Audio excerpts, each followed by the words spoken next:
Si Jesús vino a traer su reino a la tierra, a reinar y a gobernar y a establecer aquello que fue prometido, y lo rechazaron a Él y rechazaron su reino, ¿qué entonces le sucedió al reino?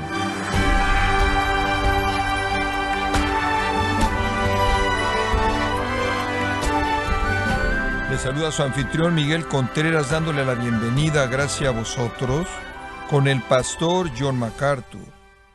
Muchos cristianos son alentados con la maravillosa realidad de que su futuro está en el cielo.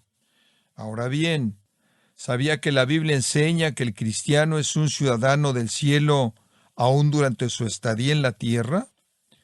Hoy, John MacArthur nos enseña que no debe esperar a llegar al cielo para vivir como si ya estuviera ahí. Parte de la serie Las parábolas del reino, en Gracia a Vosotros.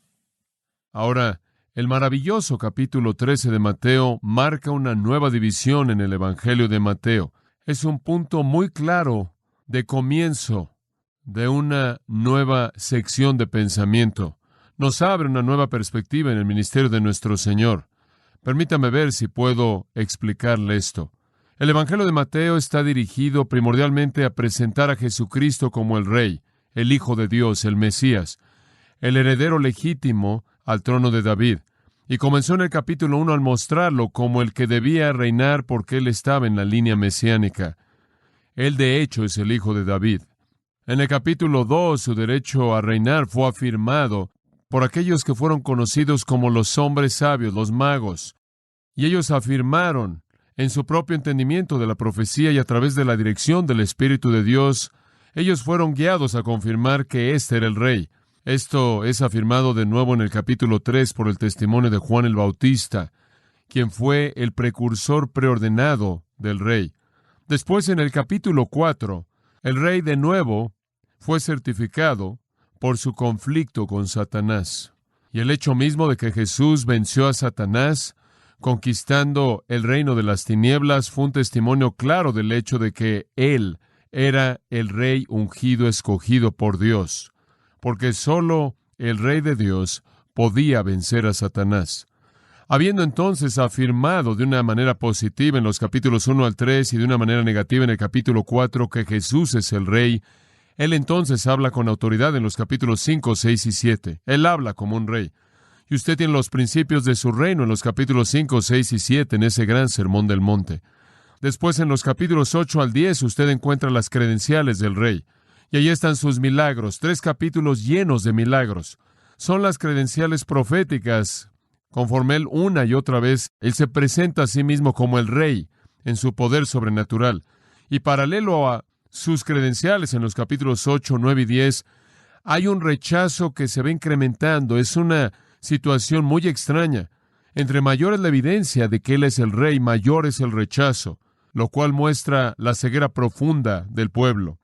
Finalmente usted llega al capítulo 11 y Jesús denuncia a la nación pecaminosa de Israel por rechazarlo y les promete juicio severo. Después Él cierra el capítulo 11 con una invitación. Venid a mí todos los que estáis trabajados y cargados, y yo os haré descansar. Entonces, a partir del mensaje de juicio, viene de nuevo el mensaje de gracia, una invitación. Y después, cuando usted llega al capítulo 12, el rechazo llega a su clímax, y el pronunciamiento de juicio llega a su clímax también. Su rechazo final se resume en el hecho de que acusan a Jesús de ser satánico. Y Jesús entonces pronuncia un juicio final en contra de los líderes y dice: ustedes están más allá del punto de ser perdonados. Entonces, se ha probado que Cristo es el Rey, el pueblo lo han rechazado como el Rey, Él ha pronunciado juicio en contra de Él y sin embargo Él ofrece una invitación a todo aquel que crea. Entonces, conforme usted se acerca al capítulo 13, la situación ha sido determinada. Israel ha rechazado al Rey. Israel, por lo tanto, ha rechazado al reino, porque usted no puede separar al reino del Rey. Durante siglos ellos habían esperado al Mesías. Durante siglos habían esperado el establecimiento del reino de Dios en la tierra. Habían esperado los tiempos de refrigerio, la restauración, el que se les volviera a conceder la gloria y la bendición que era del hombre antes de la caída. Y cuando se les ofreció, la rechazaron. y la perdieron en esa generación. Y entonces, conforme usted llega al capítulo 13, usted entra a una dimensión nueva, a una perspectiva nueva en el ministerio de Cristo. Stanley Toussaint, en su comentario de Mateo, dice: sin ver que Jesús era el Mesías en sus palabras y obras, han separado al fruto del árbol. Fin de la cita. Y creo que esa es una afirmación importante, porque no es que ellos negaron sus milagros, no es que no estaban fascinados por sus palabras, no es que no estaban conscientes de su poder, es que nunca arrastraron el fruto a su conclusión lógica. Los separaron de la realidad de quién era Él. Y entonces, conforme usted llega al capítulo 13, usted ve la sombra de la cruz en el trasfondo. Ya en el capítulo 12, versículo 14, habían buscado destruirlo. Habían llegado al punto de querer solo matarlo. Han rechazado al rey, han rechazado su reino. Ahora, la pregunta que inmediatamente viene a mi mente y a la mente de cualquier lector inteligente o cualquier lector que está analizando es esta: si Jesús vino a ofrecer el reino, si Jesús vino a traer su reino a la tierra, a reinar y a gobernar y a establecer aquello que fue prometido, y lo rechazaron a Él y rechazaron su reino, ¿qué entonces le sucedió al reino? ¿Qué pasa ahora? Y esa es exactamente la pregunta respondida por el capítulo 13. Nos dice lo que va a suceder. Porque, como puede ver, el reino no puede venir, escuche con atención esto, hasta que la nación de Israel reciba al rey. Y entonces, en este punto, el reino tenía que ser pospuesto en términos de su cumplimiento total. Y sé que eso se oye redundante, pero aún así es una buena frase, y espero que usted la entienda antes de que terminemos. Debido a que ellos rechazaron al rey, el reino en su cumplimiento pleno tuvo que ser pospuesto. Y tenía que ser pospuesto hasta un tiempo futuro. ¿Qué tiempo? La segunda venida de Cristo. Como puede ver, esa es la razón por la que Cristo viene por segunda vez, para traer el reino que fue rechazado la primera vez. Él vino y su mensaje fue arrepentíos porque el reino de los cielos se ha acercado. Y el mensaje de Juan el Bautista, su precursor, fue el mismo: arrepentíos porque el reino de los cielos se ha acercado. Y el mensaje de los apóstoles, capítulo 10, versículo 7, era el mismo. El reino de Dios, estaban predicando el reino, el reino, el reino. Y el pueblo dijo no al rey y no al reino, y el reino, por lo tanto, fue pospuesto. Dice usted: bueno, ¿por qué Dios simplemente no lo eliminó en su totalidad? Porque Dios le hizo una promesa a Israel y Dios guarda sus promesas. Dios es un Dios de su palabra, y si Dios simplemente hiciera a un lado el reino y dijera olvídenlo, les dio una oportunidad y lo eliminara en su totalidad, entonces sus profecías no se cumplirían y su palabra sería violada. Y entonces es pospuesto hasta que crean. Y el día vendrá cuando crean, usted lo sabe. Por ejemplo, Zacarías dice: viene el día cuando verán a aquel a quien traspasaron y llorarán por él como único hijo, y en ese momento una fuente de salvación será abierta a la línea de Israel y la nación será regenerada. Serán redimidos. Viene un día en el que verán a aquel a quien traspasaron y se les abrirá una fuente de limpieza a ellos. Serán redimidos. Entonces todo Israel será salvo, Pablo dice. Sabemos que eso está por venir y creemos que vendrá en el tiempo conocido como la Gran Tribulación. En ese entonces también, dice Apocalipsis 7, habrán tantos gentiles salvos que no podrán ser contados, y grupos innumerables de toda lengua, tribu y nación por todo el globo, y entonces tiene a la nación de Israel redimida. Usted tiene una salvación gentil a nivel mundial, y cuando el reino de Dios venga a los corazones de los hombres internamente, entonces llegará a su cumplimiento total externamente, conforme Cristo reina sobre la tierra durante 1000 años en el milenio, del que se habla en Apocalipsis 20. Y entonces, cuando hablamos acerca de cumplimiento total del reino, queremos decir que el reino se cumple en la tierra tanto internamente, esto es, en los corazones de gente que cree, como también externamente, conforme Cristo gobierna y reina como rey sobre la tierra. Ahora hubieron algunos, hubo un remanente que recibió al rey internamente, y hay algunos en la actualidad que reciben al rey internamente, pero algún día habrá una respuesta masiva, y cuando el reino venga internamente al nivel que viene en el tiempo de la tribulación, entonces vendrá externamente en el reino milenario maravilloso de Cristo en la tierra durante 1000 años. Pero ¿qué sucede en medio? ¿Qué sucede entre ahora y ese entonces? Este es el periodo que algunos teólogos han llamado el paréntesis. Algunos lo han llamado el ínterim, algunos lo han llamado el interreino, pero es un periodo que no es visto en el Antiguo Testamento, y entonces Jesús lo llama el misterio. Eso es aquello que fue escondido en el pasado. Ellos no vieron este periodo de tiempo. Esa es la razón por la que usted tiene que tener el capítulo 13, porque no tenían enseñanza acerca de cómo sería este periodo. Y entonces en el capítulo 13 tiene una serie de 8 parábolas del versículo 1 al 52. Y en esas parábolas, escucha esto, Jesús describe el periodo interino. Él describe ese paréntesis en el que vivimos. Estamos en ese periodo. Y eso es lo que hace que esto sea tan profundo para nosotros. Porque si podemos entender lo que Jesús dice acerca de este periodo, entonces podemos entender cómo debemos estar viviendo y lo que Él quiere que estemos haciendo en este periodo. ¿Se da cuenta? Necesitamos entender el capítulo 13 porque está hablando de nuestro tiempo, nuestro periodo de tiempo. ¿Cómo será cuando el rey que ha sido rechazado y el reino pospuesto, hasta que Él regrese a establecer su reino? ¿Cómo va a ser? Nuestro Señor dijo que sería así, y cada una de las parábolas descubre otra faceta de este periodo, y usted verá cómo son un paralelo perfecto de nuestra época. Ahora llamamos a esto la forma en misterio del reino, la forma en misterio. Y por eso no queremos decir que en cierta manera es algo secreto, clandestino. Misterio simplemente significa algo que fue escondido y ahora es revelado. Ese es el uso bíblico del término. Pero significa que esto es algo que ellos no vieron en el Antiguo Testamento. Esto era algo que no conocían. Solo vieron al Mesías que venía y establecía su reino. Ahora vieron unas cuantas pistas sutiles que habría algo que pasaría ahí, pero nunca recibieron una descripción del mismo. Solo vieron al Mesías viniendo y estableciendo su reino internamente y externamente. No vieron este periodo. Entonces lo llamamos la forma en misterio, aquello que fue escondido desde el pasado. Y es un periodo de tiempo, escuche esto con atención, cuando el reino se lleva a cabo con el rey estando ausente. Jesús en este punto está en el cielo. Ahora, esto no quiere decir que Él no está presente en medio de nosotros, obviamente la Biblia lo dice, pero en términos de el lugar en donde Él se identifica a sí mismo bíblicamente, en términos de ese cuerpo glorificado, Él mora con el Padre a su diestra intercediendo por nosotros en el cielo, y Él está esperando el momento en el que va a regresar a la tierra. Ahora hay un sentido en el cual este es el reino con el que el rey está ausente. Ahora, para algunos teólogos esto les ha parecido difícil y por lo tanto han determinado que usted no puede tener un reino si el reino está aquí. Pero ese no es el caso. Hay una esfera aquí y hay personas que son súbditos de Cristo y Cristo es el rey y por definición de quién es Él, aunque Él está ausente. Y la ilustración clásica de esto se encuentra en David. David todavía era el rey de Israel, aunque Absalón lo había rechazado, aun cuando Absalón estuvo a cargo de una revolución y lo rechazaron, aun cuando lo persiguieron al desierto y él se escondió para guardar su vida durante un largo periodo de tiempo, todavía él era el rey. Israel todavía era su reino. Él todavía tenía el derecho de gobernar y él todavía era reconocido como el monarca legítimo en los corazones de muchas de las personas del pueblo. Y hubo un día cuando él regresó a regresar al trono que era legítimamente suyo. Y entonces Cristo, en ese sentido, es el rey que está ausente. Ahora, el capítulo entonces describe este periodo de tiempo, cuando el Señor Jesucristo está gobernando en la tierra, aunque Él personalmente está en su forma glorificada ausente. Ahora, para ayudarle a entender esto aún más, y quiero que se prepare, aquí está su lección de teología para este mes, y necesita entender esto desde el principio. Quiero que entienda el concepto del reino.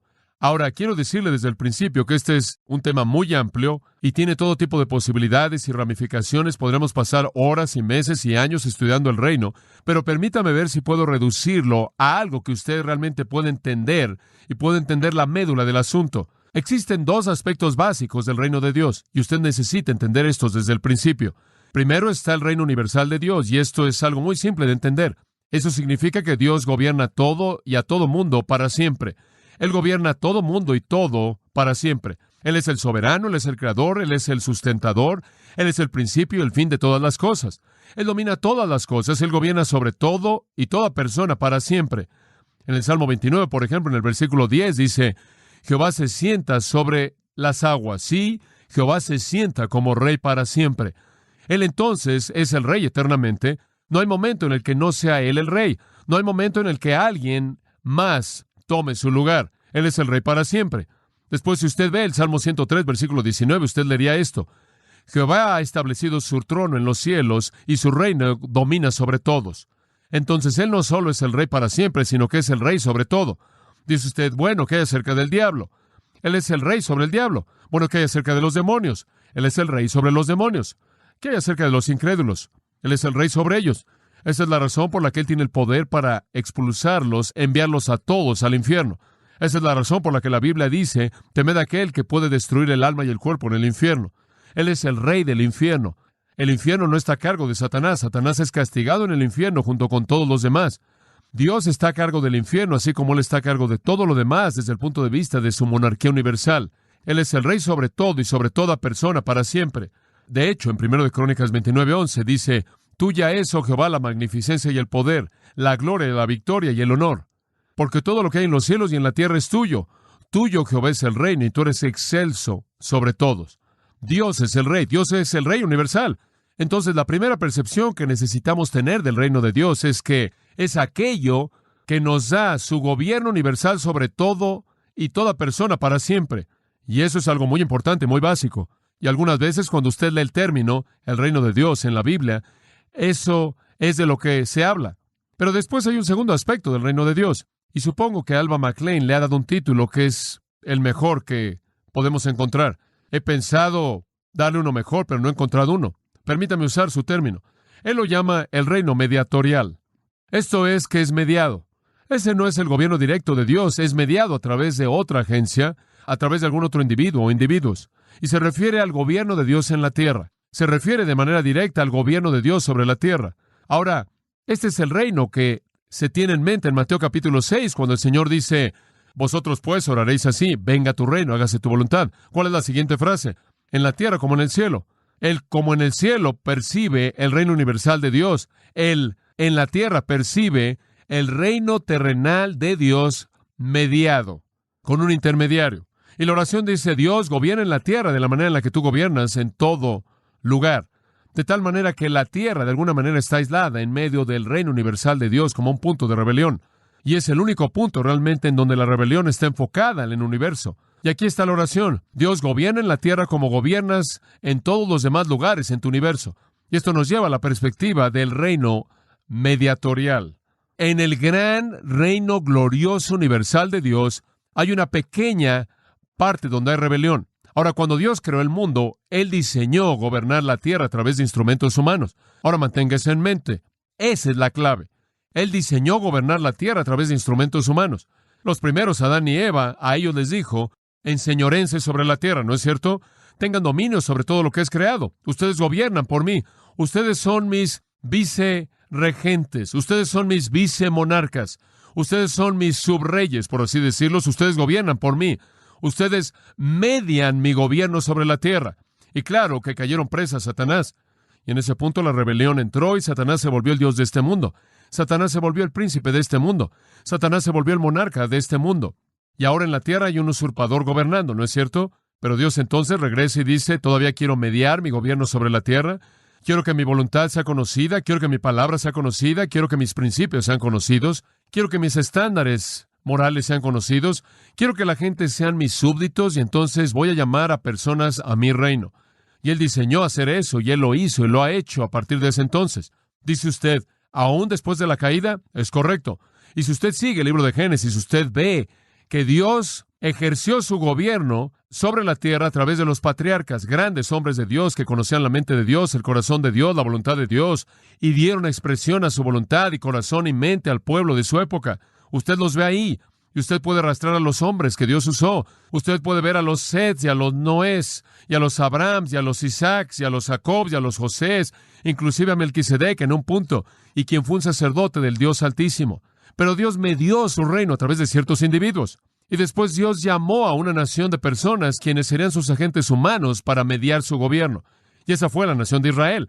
¿Y cuál fue el llamado de Israel? El llamado de Israel fue darle al mundo la palabra de Dios, ¿no es cierto? Los estatutos de Dios, los principios de Dios, la mente de Dios, el corazón de Dios, y a llamar al mundo con el conocimiento del Dios verdadero, Deuteronomio 6:4. Y Dios en la nación de Israel particularmente llamó a profetas, ¿no es cierto? Y sacerdotes y reyes para que fueran sus instrumentos humanos clave para mediar su gobierno sobre la tierra. Y usted tiene eso a lo largo del Antiguo Testamento.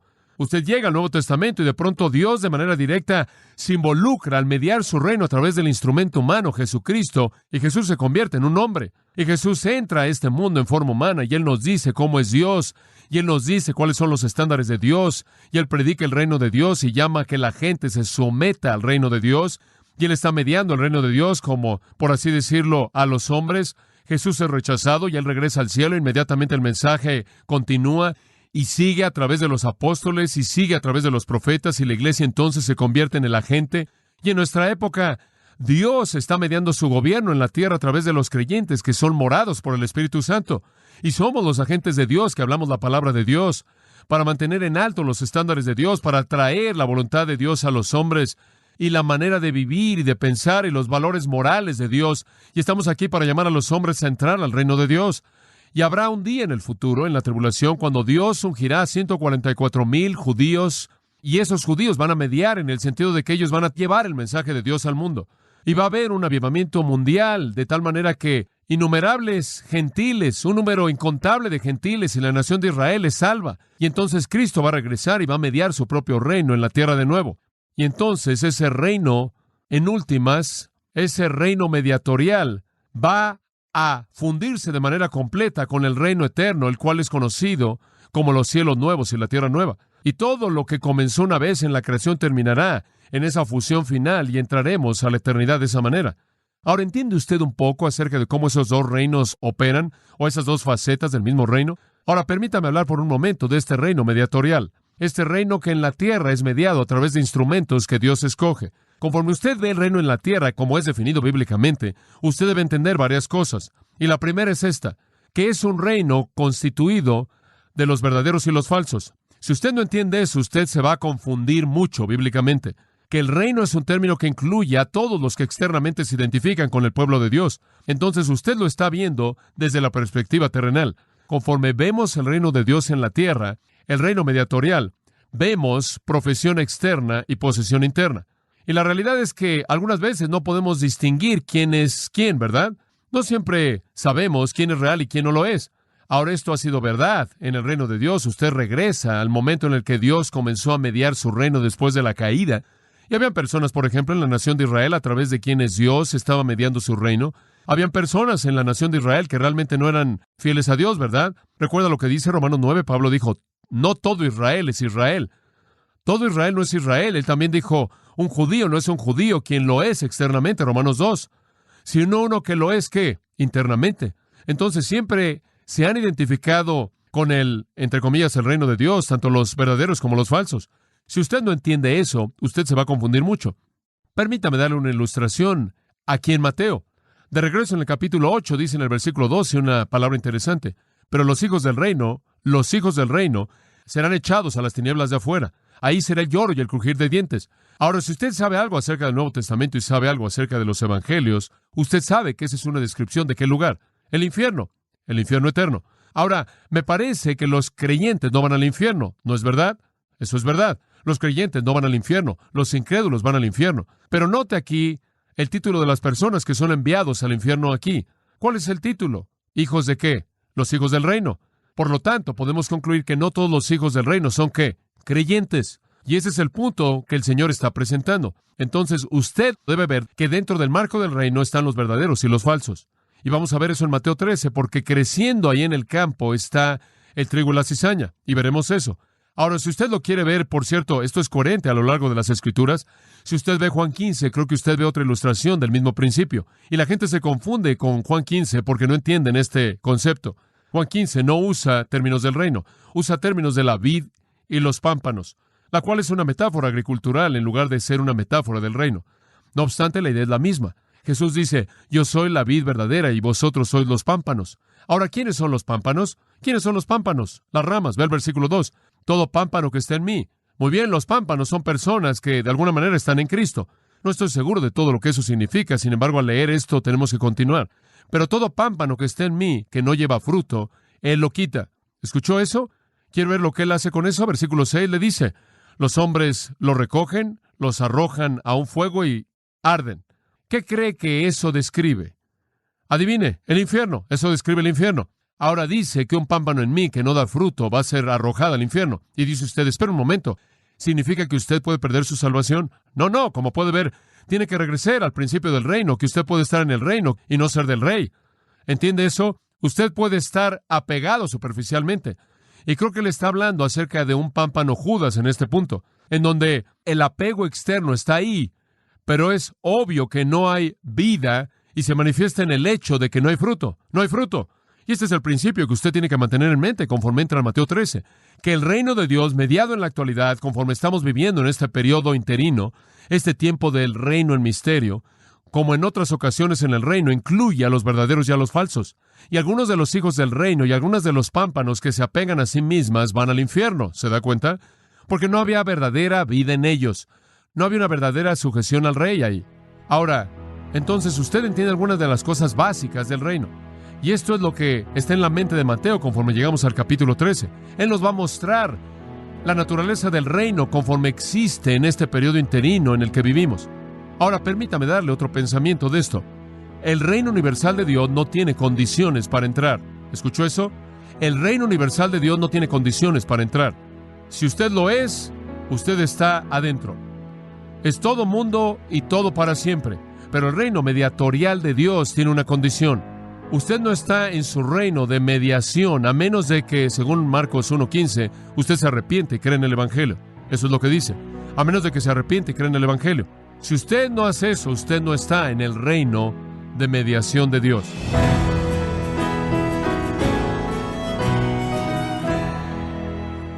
John MacArthur ha comenzado a compartir con nosotros este apasionante estudio de las parábolas del reino. Como vimos, Cristo siempre explicó magistralmente de lo que se trataba su reino celestial. Parte de su estudio, las parábolas del reino, aquí en Gracia a Vosotros. Estimado oyente, tenemos a su disposición el libro Parábolas, donde John MacArthur nos muestra que las parábolas de Jesús, más que herramientas de enseñanza, son las llaves secretas de los misterios del reino de Dios. Adquiéralo visitando gracia.org o en su librería cristiana más cercana. Y le recuerdo que puede descargar todos los sermones de esta serie, Las Parábolas del Reino, así como todos aquellos que he escuchado en días, semanas o meses anteriores, y que puede leer artículos relevantes en nuestra sección de blogs, ambos en gracia.org. Si tiene alguna pregunta o desea conocer más de nuestro ministerio, como son todos los libros del pastor John MacArthur en español, o los sermones en CD, que también usted puede adquirir, escríbanos y por favor mencione la estación de radio por medio de la cual usted nos escucha en Gracia a Vosotros. Es importante conocer no solo el país y ciudad de donde usted nos escucha, sino también la radio. Para quienes contactan nuestro ministerio por primera vez, pueden solicitar una copia del mensaje de promoción sin costo alguno, un mensaje por oyente únicamente. Si usted vive en los Estados Unidos o Puerto Rico, escríbanos a Gracia a Vosotros, P.O. Box 4000, Panorama City, California, 91412. O puede escribirnos a través del siguiente correo electrónico: radio@gracia.org. Queremos agradecerle su tiempo y sintonía en nombre de John MacArthur y del personal de este organismo, e invitarle para que nos acompañe en la próxima edición y así juntos continuar desatando la verdad de Dios un versículo a la vez en Gracia a Vosotros.